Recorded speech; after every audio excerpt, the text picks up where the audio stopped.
Hi guys, my name is Janet. I'm from Salon Memorables, and I was doing a technique that I did on a wooden plaque of some key molds. It was one after the other. I was just playing around. I wanted actually to do it for to hold the keys, but I didn't use a thicker enough plaque, so it was a trial and error. It's this one here. I put it up on my Instagram and it got pretty good likes. So I decided, you know what, let me just show how I did it here. It's not hard to do. I played around with it. What I'm going to show now, it's not exactly the same, but it's similar to it. It's much more easy. If I would have known how to do it that way, I wouldn't have had all this trouble when I did this one. So I'm going to show you my way of doing it. It's a sort of like a distressed old world patina style way of doing it, and you can basically do it on anything. Right now that I did this on cardboard, but you can do it on wood, on glass, basically anything. And this is just resin molds that I did with my IOD molds. I used resin, but you can use clay, anything, and you can do it with plaster also. Oh, I'm sorry, these are plaster, but I have done it with resin. The one I did in the plaque is with resin. This one is with plaster, like these here. Is just 2 parts plaster of Paris, 1 part water. Mix it and put it in the molds. Pops right off. You don't have to add anything on the molds to take it off. These molds here, like this, obviously not this one, but just put it in. It sets in about 15-20 minutes. You can pop it off. It's really good. So let me get this here. So that's what this is here. So let me show you here how I did it. I have some things prepped so it will go a little quicker. So that one there, you can do it with molds, or you can do it with any relief paste, textured paste also. It gives you the same effect because basically the texture is going to be how you apply your chalk paint, or whatever it sticks out from it, whatever is raised from the flat background. Hope that made sense. So I have here 2 ways of showing it. I have here, if I would have done it just with the textured paste. Again, this is just cardboard that I cut out, glued together. And this is my homemade textured paste that I did with spackling paste, some glue and water. And I made my own, but of course you can buy them already made. Let me see, this is one here I have. This is mine that I made. This is these are ice cream, as you can see, gelato canisters from the supermarket. If you have them or anything similar, save them. They're good for saving DIY things you make. Super good. Closes tight, does not dry up. So let me get this here. So basically what I did is you have your project, be it a wall, a cabinet, anything. You put your relief textured paste on it, or I did another one here, which is similar to the one that I did, just a little smaller to show. And you are going to do your stenciling with the textured paste. You're going to have your mold. Again, this is gesso, but it could be hot glue, it could be resin, it could be clay. Prima Redesign has a good clay that's for this also. And you're going to do this, and then you're going to completely paint it. I always try to use chalk paint and acrylic paint, basically chalk paint, which was the one that's going to give you the best effect for this. But I think you can use basically any paints, but chalk paint's my preference, the one I really like and gives the best effect of all. So you're going to do this to your surface. You just glue your mold on. I use normal tacky glue, this one here. I think it's Elaine's Tacky Glue, original glue. Just small little bottles, you can get them even at the dollar store. If not, you can get the big bottles at Walmart. Super inexpensive. Or Elmer's glue. There's also quick dry glue. Super good. Nothing fancy. You can also use hot glue. And just glue this on, texture paint, wait for it to dry. Once it's dry, you're going to paint it completely with your chalk paint. I don't know if in the light you can appreciate or see the raised on it. There might be some points where you see that it didn't take, or didn't completely paint, that's fine. Try to go for 100% coverage, but if there's little nicks and crannies that didn't take it, that's fine. It's going to be so distressed that it's not going to show up much. As you can see, it's so distressed. But try not to make it to be big chunks, because then it will show.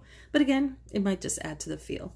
And again, this is how you would do it if it was with the mold on it. Same thing.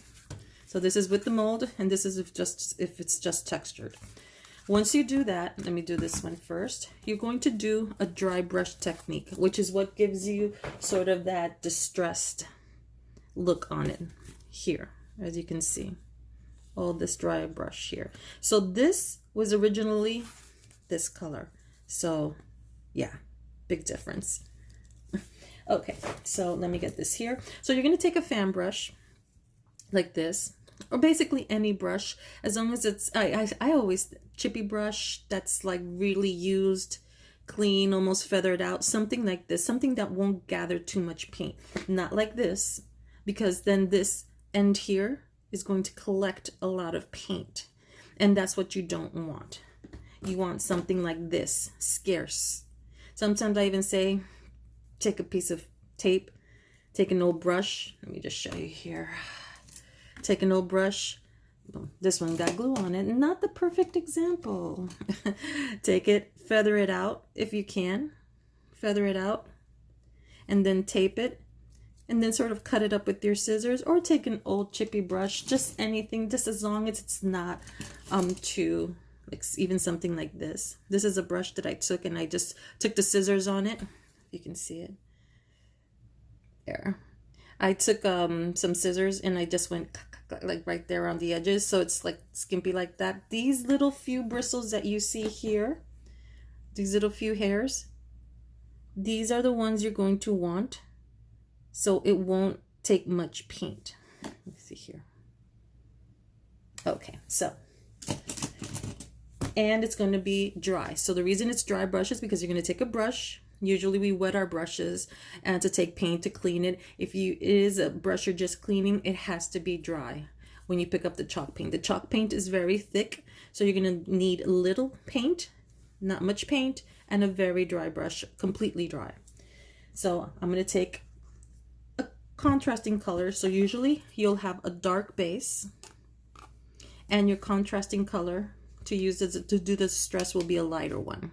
Could be any paint, any chalk paint. I took Waverly from Walmart, which is an excellent paint.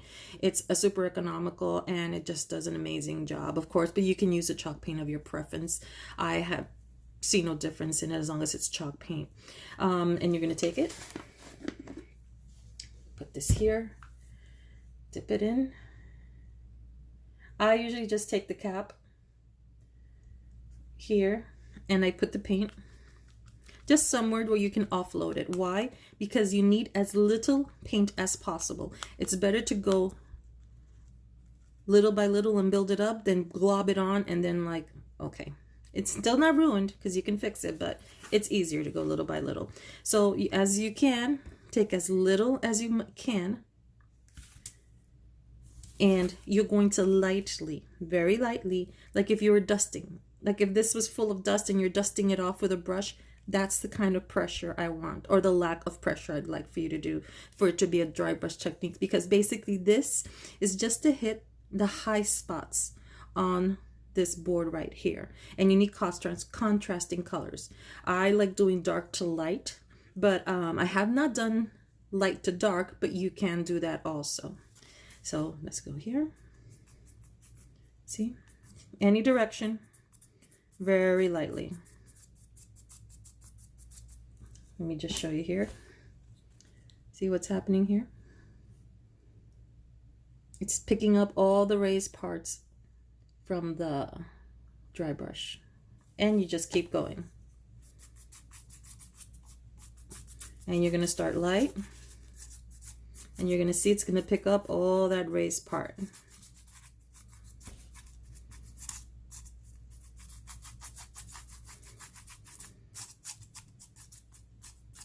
And very, very light pressure.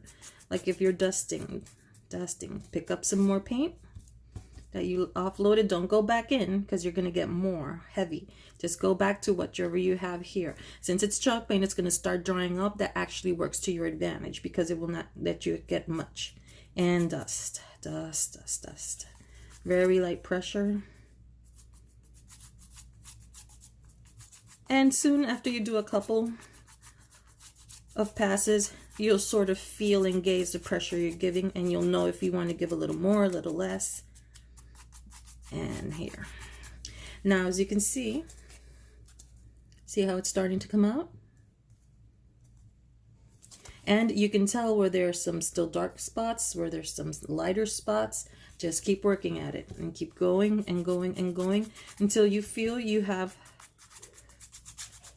the style you want. Of course, as you can see from my original, I did it a lot. But I always say go light instead of going heavy, because you can build up. If you go too heavy, doesn't mean you ruined it, just means you have to go back with your brown paint, but that means cleaning or bringing out another brush. And again, and this time, if you feel you're brave enough and you feel you can control it, then pick up a little more paint so you can go quicker. And here. Now, when you put on your paint, your base paint, this one here, when you put on your paint, you usually go like this to paint it on. Maybe you go like this to get into the nooks and crannies. When you do this, chalk paint has a way of keeping its texture. It levels out, but sometimes it still stays with that little raised if you stipple it on. So do that to get as much texture as you can when you're in this phase. What I mean by is, see, you can see the brush strokes. You can see where I stippled it on.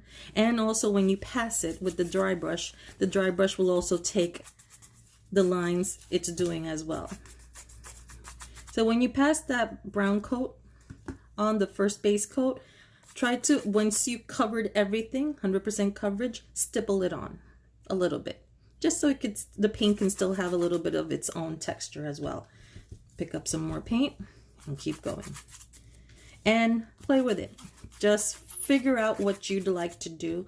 I like this here, this dry brush technique, because it makes me feel like the paint is chipping, the paint is fading away. So it looks, you can either or. You can have a dark background with some light on top, or you can do more of the light color and then make it feel like the brown is what's chipping off of it, which is the look I always go for. So pick up some more paint, and I want more white. So I want to do where it looks like it was beige and the brown is the color that's fading off of it. And I take the corners, I do more on the corners. Always think about where you would touch things more. In the corners, you pick it up in the corners. Where you would have less touching would be in the center. And that way you'll know where you can put more. See how it's starting to take shape? How it's starting to look more distressed by just two paint coats, two colors, the brown chalk paint and the beige chalk paint with a dry brush, fan brush. Again, you can use any brush, just as thin as possible. An old chippy brush would do just fine as well. And these brushes are so cheap. You can get them at Hobby Lobby, Michael's, Joann's. Sometimes they have coupons on sale. And you keep going. Keep going. Keep going. I'm going to do one more, and then we'll go to the rest. And here. And then I always try to take the edges and do this, because in the edges is where usually people pick up everything, and that's where you'll see more of the natural color. Okay, good. You put this here. In the water you go. This chalk paint, if you do not clean it quickly, it almost becomes cement. So here we go. So from this, you have here, these are the stages. First we had this, from this to this. So look at by itself already how distressed this looks. Yummy goodness. Love it. You can leave it like that. All depends on your project. All depends on what you'd like to do. But it looks gorgeous that way by itself. Oh, little box. This is like the top of a box. Oh, beautiful, gorgeous, excellent gift. Okay, so you have it here. Next step we're going to do, I put here, you can see, sort of like a blue tinge to make it look like if it was oxidated. Okay, can't get that word out, but you get it. And right here on the edges. So what I did was, there are things that come for that. Of course, there are things that come already made for that. But I like to craft on a budget. I already have things like for that. But the way I used to do it before, I would just take normal acrylic paint. If you have this color in chalk paint, even better. But if not, acrylic paint will do. Any acrylic paint. And try to get a color that's like in a teal, light teal, medium teal. Just as long as it's a teal, like a blue-green color. This one is from Deco Art Americana. And this is Bahama Blue. But again, as long as it's this color or similar to this color, this is what you're just looking for. Okay, so take it. Now you're going to do what's called a wash. A wash is basically this color. It's like one part paint to 3 parts water. That's usually the mix I do. I eyeball it because I'm so used to doing it already. But you're just going to take basically the paint. I have a little squirt bottle here. I have it off camera. My apologies. Let me just get a little more fresh paint. I had this done yesterday and had to stop. Okay, here we go. More than what I needed. Waste. Don't matter. Means I have to do more projects. Okay, get this here. Okay, so the reason it's going to be a wash is because you want it to come off quick. You don't want it to be hard because then it's going to be sort of difficult. And always have like this here and just sort of tap it in certain areas, like around the crevices here. Tap it, tap it, tap it, and then come and tap it off. You're going to tap it off. Don't wipe it off. You're going to tap it off. And see how it leaves like a blue hue to it? If you would have done straight up paint, it would have been too dark. It would have been hard to take off. And if it's too light, go back on it over again. And if the more you go back on it, the darker it'll get.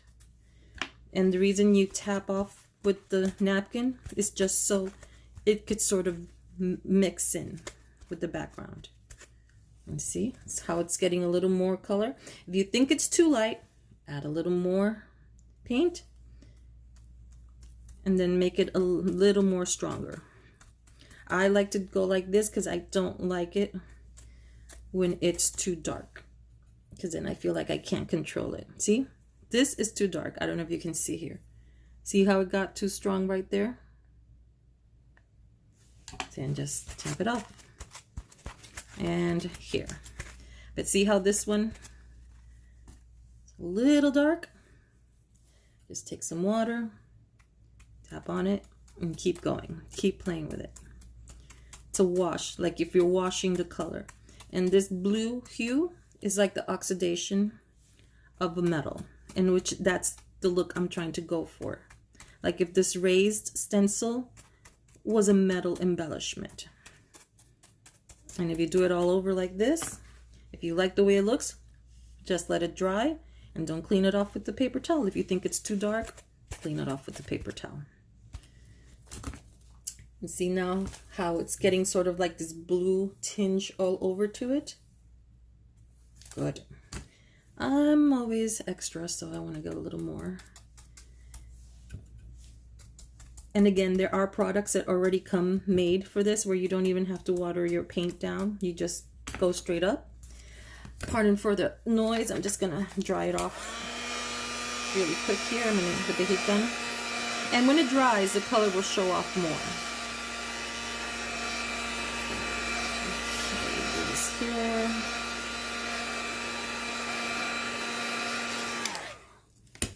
And now you can appreciate it. You see that blue on it? Okay. Next part is, again, there are products made for this, but if you're on a budget, this is from Folk Art metallic paint. Again, it could be any metallic paint. Well, not any. I always say try out your metallic paint, because there are some metallic paints that won't necessarily give you the effect you want. Out of trial and error, I came up with this one, which I feel is very similar to the effect I want. It's from Folk Art metallic paint. It is called where is it? It's called Pure Gold. I don't know if you can see it there. I don't know if it's too blurry. It's 660 Pure Gold Oro Puro, and this is like $2, $2.69. This one right here was $1.69, I think, if I'm not mistaken. Again, all of this I think you can get at your craft shop, super economical. So you're going to take it. You're going to take a fan brush. Oh, I have another one here. This one here. I got this one at Michael's on sale. I had a coupon, and it was, I don't remember the price of it, but it was so cheap with the coupon. And you're going to take it. I just have this paper. This is here just a normal wooden board that I put wax paper on, parchment paper on, parchment or wax, and then I just have some rubber bands on it. And then that way I don't ruin my board, as you can see from the bottom. Okay, so another dry brush has to be very, very dry. You're going to take it, and you're just going to take a little bit of it and drag it, a little bit of it and drag it. Sort of load your brush, dry brush, not wet, and drag the gold. And you're going to cover the brush, but not too much. That's why you're going to take and pull, take and wiggle out, take and wiggle out. So you're going to take and wiggle out, take and wiggle out. And that wiggle out is so you don't get too much on it. Because here, all you want to do is hit the high spots. Again, like if you're dusting off, very soft touch, very soft touch.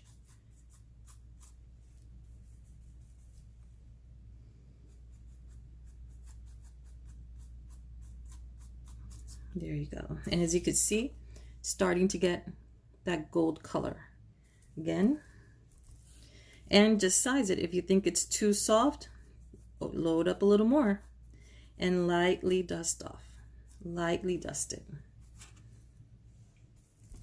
And again, just hit the high spots.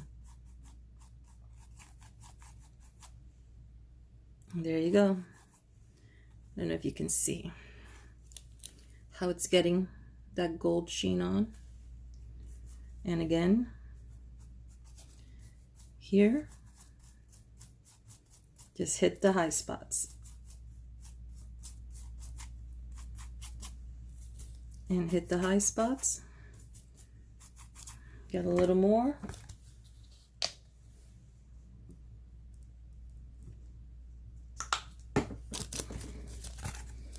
Take, drag, and the high spots. Then you're going to, once it's very dry, you're going to take it lightly, very lightly on the outer parts. And what that will do will give you an effect like if it was a piece of metal that's aging. I always like to do the corners a little heavy, so it'll just mark it.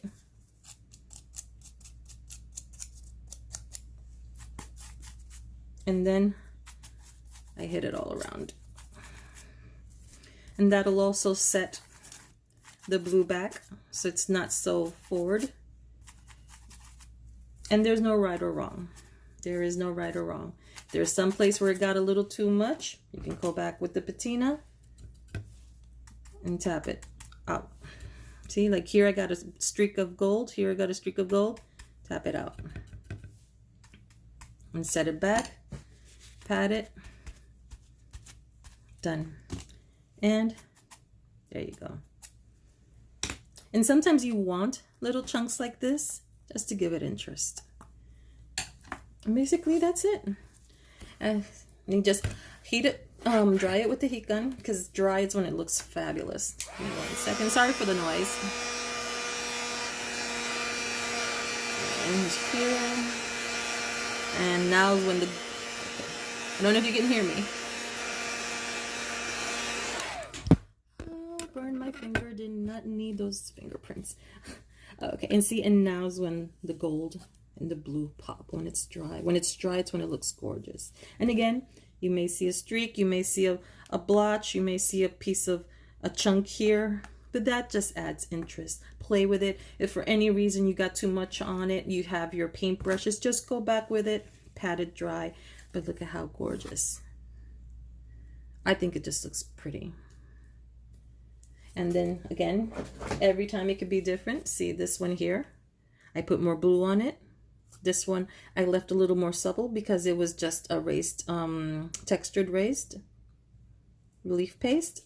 This one I also did a little different because it had the keys on it. What I wanted to do with this piece, I wanted to put in between here the holes, I wanted to put hooks so I can put keys on it, or put it on the bottom so I could put keys hanging from it. That's why it has the eyelets here.